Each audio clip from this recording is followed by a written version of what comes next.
नमस्कार दोस्तों, एक बार फिर से आपका केबी कैंपस में स्वागत है।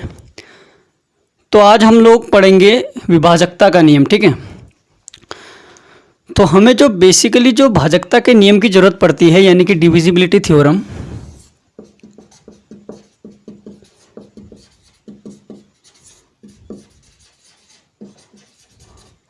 ठीक है, इसकी हमें ज़रूरत कहाँ पे पड़ती है। ठीक है, पहले ये समझते हैं कि ज़रूरत कहाँ पे पड़ती है।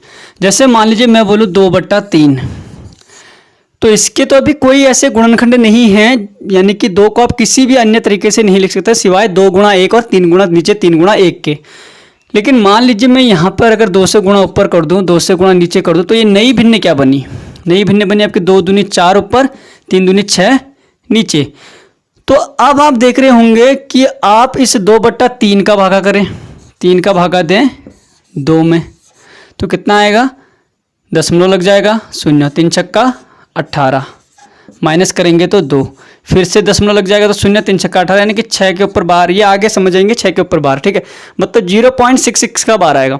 ठीक है, उसी तरह आप 6 का भागा अगर 4 में देंगे तो दशमलव लग जाएगा, क्योंकि 4 में जाएगा नहीं तो 0 लग जाएगा, तो 6 छक्का 36, फिर से क्या मिल जाएगा? माइनस करेंगे 4 मिल जाएगा, दशमलव है तो फिर 0, फिर से 6, तो ये वही चीज़ मिलेगी आपको। ठीक है, आपको हमेशा क्या मिलेगा?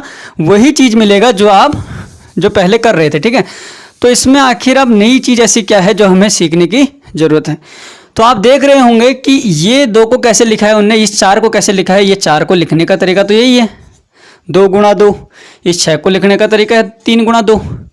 तो इसका मतलब क्या है? इस 4 को आप लिख सकते हैं 2 गुणा 2, इसको लिख सकते हैं 3 गुणा 2। तो इसका मतलब आप यहाँ से 1-2 गुणा ऊपर से काट सकते हैं, 1 नीचे से काट सकते हैं, बचा गया 2/3। यानी कि आपको जरूरत कब पड़ेगी? जब एक बड़ा सा भिन्न दिया होगा, उसको जब तक आप उसका सरलीकृत रूप नहीं करेंगे, आप चीज़ों को जल्दी जल्दी सॉल्व नहीं कर पाएंगे। तो हमें इसकी ज़रूरत कहाँ पे पड़ेगी? जब हमें भिन्न को सरल करना होगा। ठीक है, तो अब मुझे ये कैसे पता चलेगा कि अगर ना ही मुझे ये दिया होगा ना ही ये दिया होगा, सिंपली ऐसे भिन्न दी होगी, तो भाई किस नंबर से दोनों में भाग जाएगा वही पता लगाने के लिए हमें क्या पता होना चाहिए? विभाजकता का नियम पता होना चाहिए। ठीक है, तो उसी पे पहले बात करेंगे, बाकी इसके जितने भी आगे को आपको जब एग्जाम्पल करते रहेंगे तो वहाँ पे आपको समझ में आ जाएगा। ठीक है,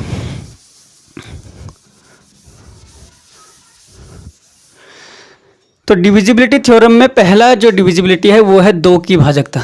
देखिए, कराने को मैं आपको 1 से लेकर 30 तक करा सकता हूँ। ठीक है, 1, 2 की भाजकता, 3, 4, 5 ऐसे 30 तक, लेकिन उतने की आपको ज़रूरत नहीं है और ना ही उतना आप समझ पाएंगे। ठीक है, तो आपके लिए ज़रूरी क्या है कि आप 2 की भाजकता, 3 की भाजकता, 4 की, 5 की और 10 की और 9 की देख लें। ठीक है, बाकी की आपकी ज़रूरत नहीं है इतनी कि आप उनकी भाजकता ढूंढें, क्योंकि आपका इतने से ही काम हो जाएगा। ठीक है, तो सबसे पहले मैं देख रहा हूँ यहाँ पर 2 की भाजकता।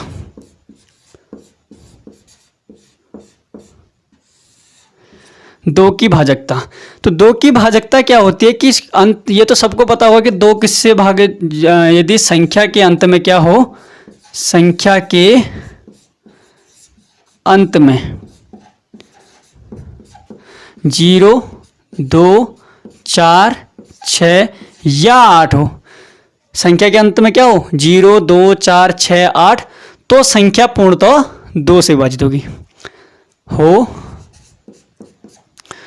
तो संख्या 2 से पूर्णतः विभाजित होगी। ठीक है, तो अब यहां पर देखते हैं कि 2 से विभाजकता में कहा कि संख्या के अंत में 0, 2, 4, 6, 8, यानी कि ये क्या है? अंतिम अंक है ना, अंतिम अंक 0, 2, 4, 6, 8, यानी कि अंतिम एक अंक किससे विभाजित हो? 2 से। जैसे अगर मैं बोलूं यहाँ पर क्या 6 जो है वो 2 से विभाजित है, तो आप बोलेंगे कि 6 अंत में क्या है? एक अंक की संख्या, अंत में क्या है? अंक 6 है, तो ये 2 से विभाजित होता है। तो आप 2 का भागा देंगे तो पूर्णतः विभाजित करें, तो 2 3 6 यानी कि 0। पूर्णतः विभाजित का मतलब है कि आप किसी ऐसी संख्या से गुणा करिए, यानी कि भागा देने के बाद आपका शेषफल क्या आना चाहिए? 0 आना चाहिए। उसका मतलब होता है पूर्णतः कोई चीज़ क्या हो गई? पूर्णतः विभाजित हो गई। अब जैसे दूसरा मैं यहाँ पे कितना बड़ा नंबर लिख दिया, 6, 7, 8, 9, 6। ठीक है, अब अगर मैं यहाँ पे बोलूँ क्या ये 2 से विभाजित है, आपको बिना सोचे यहाँ पे लास्ट अंक देखना है। 6 है तो ये 2 से पूर्णतः विभाजित होगा। लेकिन अगर यहाँ पे 7 होता तो अब नहीं होगा, क्योंकि 0 2 4 6 8, लेकिन यहाँ पे अंत में क्या है 7 है। करके देख लेना, ये 2 से विभाजित नहीं होगा, होगा लेकिन भिन्न में आएगा, पूर्ण अंक कभी भी नहीं आएगा। अगर यहाँ पे लिख दूँ मैं 0, तो अभी भी ये पूरी संख्या, क्योंकि अंत में 0 है तो 2 से विभाजित होगी। अब मैं यहाँ पे लिख दूँ 2, अब ये पूरी संख्या जो होगी अभी भी 2 से विभाजित होगी, क्योंकि यहाँ पे क्या लिखा है 2। लेकिन अगर मैं यहाँ पे 1 लिख दूँ तो विभाजित नहीं होगी। फिर से देखिए, मान लो यहाँ पे 8 6 और यहाँ पर लिखा है मान लीजिए 4। बोलेगा कि क्या यह संख्या जो है पूर्णतः 2 से विभाजित है, तो आप देखेंगे अंत में क्या है 4 है, तो ये क्या होगी पूर्णतः 2 से विभाजित होगी। ठीक है, तो ध्यान रखिएगा इसको कि अगर अंत में 0 2 4 6 8 हो तो संख्या पूर्णतः 2 से विभाजित होती है। अब 2 के बाद चलते हैं कि 3 की विभाजकता। अगला किस पे चल रहे हैं, 3 की विभाजकता। तो 3 की विभाजकता में क्या है कि संख्या के जो अंकों का योग होगा, संख्या के अंकों का, अंक तो जानते हो ना, अंक पर पढ़ाया था पहले वीडियो में, डिजिट। संख्या के अंकों का योग यदि 3 से पूर्णतः विभाजित है, यदि किससे 3 से पूर्णतः विभाजित है,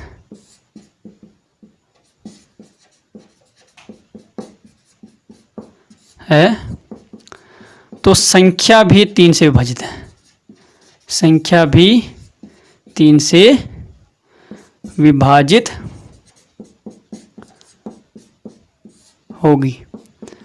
कहने का मतलब क्या है, मान लीजिए मैं यहाँ पे एक संख्या लिखूं, पहले छोटी संख्या से देखते हैं 18।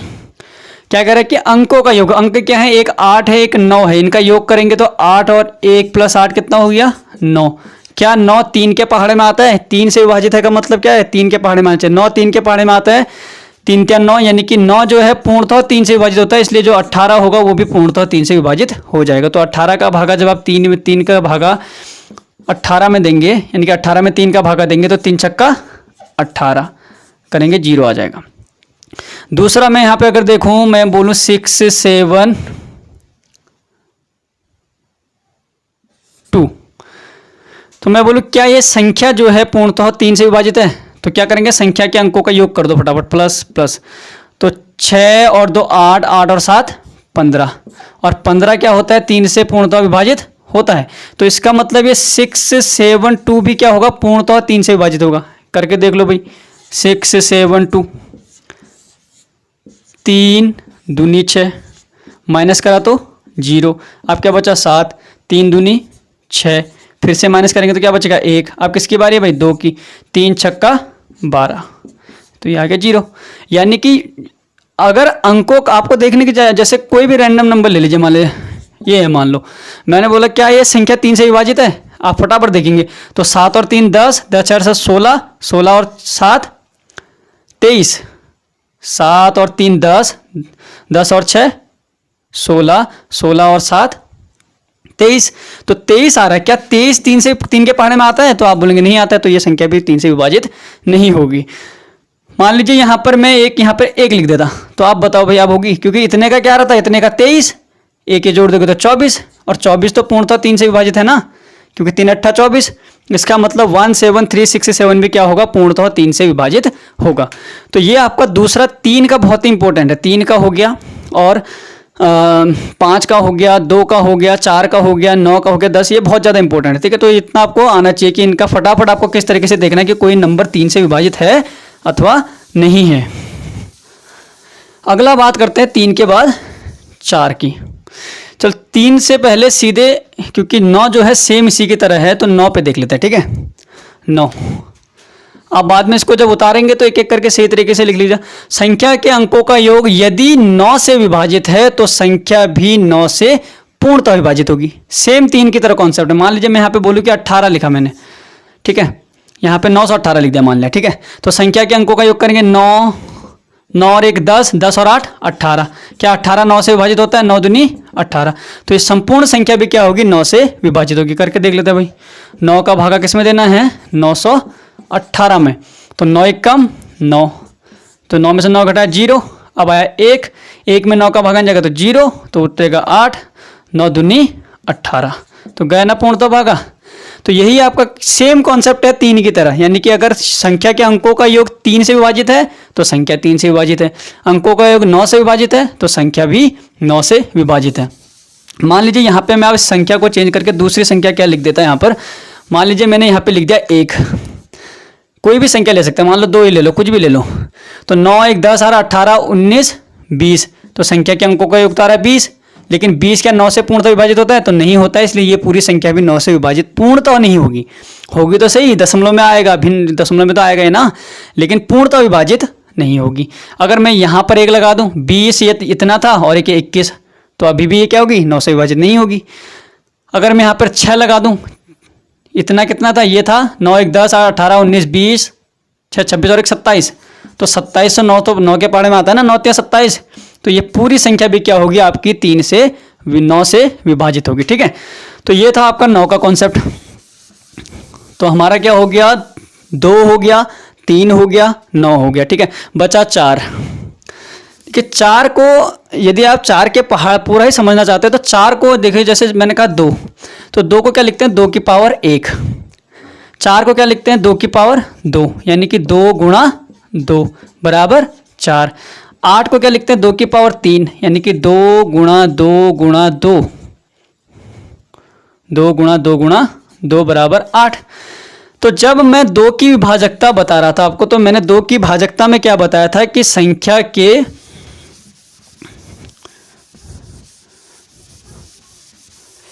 क्या बताया था मैंने? संख्या का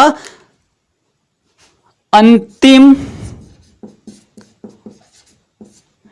एक अंक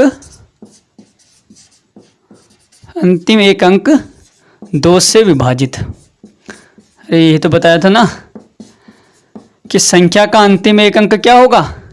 2 से विभाजित होगा। तो यहां पर 2 की घात कितनी थी? 1 थी।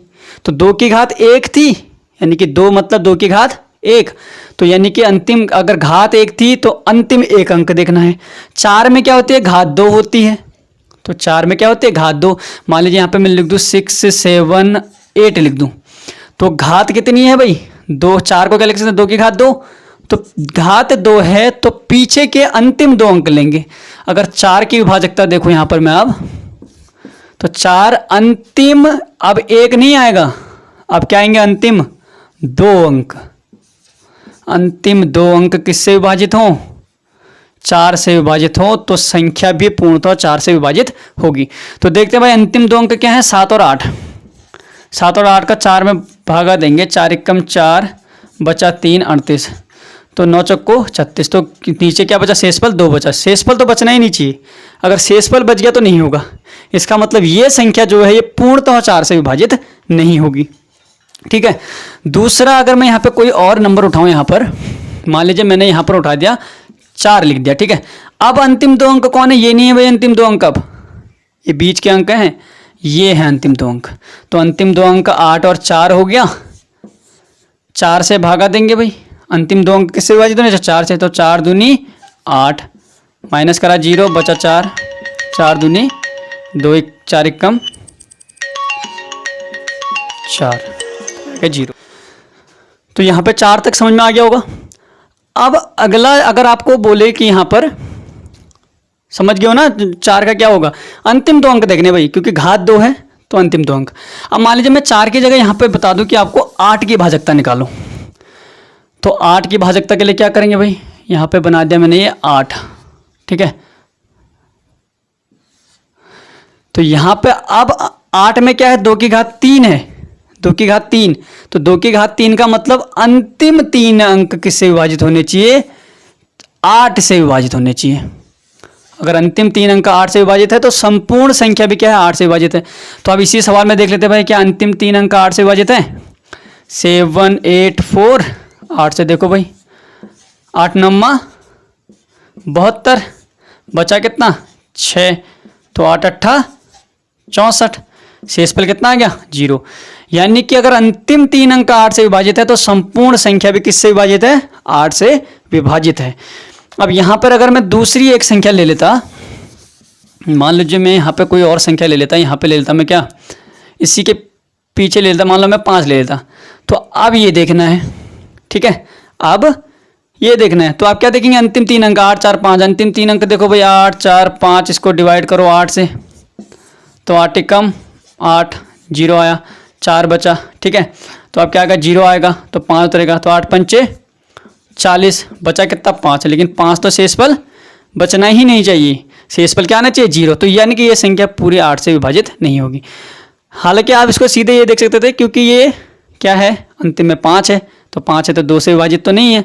अगर 2 से ही विभाजित नहीं है तो 8 से कैसे हो जाएगी, क्योंकि 8 के अंदर क्या आता है, 2 की घात 3, यानी कि 2 तो आते हैं ना, तो 2 से विभाजित नहीं है तो 8 से विभाजित नहीं होगा। तो यही अगर आपको करना होगा किसी भी संख्या का विभाजकता, तो आपको कुछ इसके नियम पता होने चाहिए। तो 2 की घात का तो सीधे सीधे फॉर्मूला है 2 की घात n की भाजकता कर लीजिए। अब 2 की घात 1 2 हो गया, 2 की घात 2 4, 2 की घात 3 8, 2 की घात 4 16, 2 की घात 5 32। इसी तरीके से आप सबके निकाल देते हो। अंतिम n अंक 8 से विभाजित, अंतिम n अंक 2 की पावर n से विभाजित है, तो संपूर्ण संख्या भी 2 से विभाजित है, तो संपूर्ण संख्या भी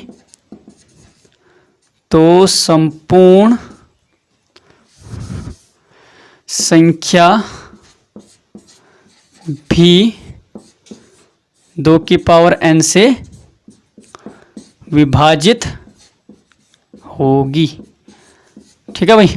तो 2 की घात n का मतलब क्या है, n बराबर 1 लेंगे, यानी कि 2 की घात 1 यानी कि 2, यानी कि संख्या का अंतिम n बराबर क्या लिया था 1, एक अंक 2 की पावर n यानी कि 2 की पावर n 1 से विभाजित है, तो संपूर्ण संख्या भी 2 की पावर n यानी कि 2 से विभाजित होगी। 2 की पावर n की जगह 2 रख दोगे तो 4 बन जाएगा, 3 रख दोगे तो 8 बन जाएगा, ठीक है। अगला हमारे पास एक बच गया 5 की विभाजकता। 5 की विभाजकता, तो 5 की विभाजकता क्या होती है, 5 की विभाजकता का मतलब क्या होता है कि अंत में क्या हो,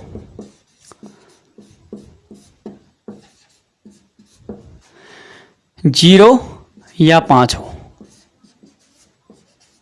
तो किसी भी संख्या के अंत में 0 होगा या 5 होगा, तो वह संख्या क्या होगी, पूर्णतः 5 से विभाजित होगी। जैसे मैं बोल दूं कि 25 क्या 5 से विभाजित है, तो आप देखेंगे भाई 5 5 25, तो अंत में क्या था 5। मैं लिख दूं कि 5 3 4 6 0, क्या ये संख्या 5 से विभाजित है, अंत में क्या है 0, तो संख्या 5 से विभाजित है। मैं अगर लिख दूं 6 7 8 5, क्या संख्या 5 से विभाजित है, क्योंकि अंत में क्या है 5 है, तो संख्या विभाजित है।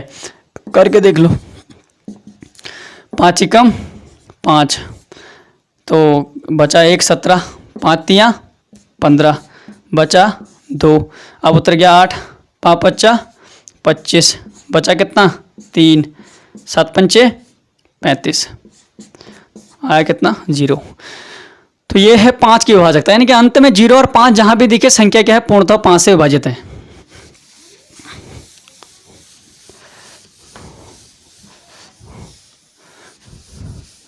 अब एक अंत में रह जाता है 10 की विभाजकता। अंत में 0 हो, अंत में क्या होना चाहिए 0 हो, तो संख्या पूर्णतः 10 से विभाजित। मैं बोलूँ क्या 2 2 0 10 से विभाजित है, तो आप बोलेंगे 10 से 0 काट दो 22 आ गया आंसर। मैं बोल दूँ भाई 5 5 0 10 से विभाजित है, भाई 0 से 0 कट गया, आ गया आंसर। 1 2 0 10 से विभाजित है भाई 0 से 0 काट दो, ठीक है। तो इस तरीके से आपको क्या करना है। अब यहाँ पर एक रह गया 7 की विभाजकता, ठीक है। तो जब भी आप, क्योंकि ज़्यादा अभी जितनी आपकी उम्र है उसके हिसाब से जहाँ तक मुझे लगता है 2 3 4 5 8 और 9, एक 9 का लिखा दिया, ठीक है 10, इतना भी याद कर लेंगे तो बहुत है। बाकी 7 की विभाजकता अगर आप किसी को सीखनी है, मैं एक अलग वीडियो बनाऊंगा कभी बाद में, जिसमें मैं 2 से लेकर पूरे 30 तक सबकी विभाजकता बताऊंगा कि जल्दी जल्दी कैसे निकालना है, ठीक है। लेकिन हमारी ज़रूरत अभी इतनी है नहीं, तो अगर आपको कहीं पे मिल जाए कि क्या 5 6 ये संख्या 7 से विभाजित है, तो सीधे सीधे क्या करेगा, सीधे सीधे 7 का भागा देना शुरू करेगा, क्योंकि इतना लंबा आना ही नहीं है आपको, उसमें इतना ही आना है, आना भी है तो अगर वो तो जल्दी जल्दी उन चीज़ों की ज़रूरत आपको हर चैप्टर में पड़ेगी, 2 3 5 9 और 10 की।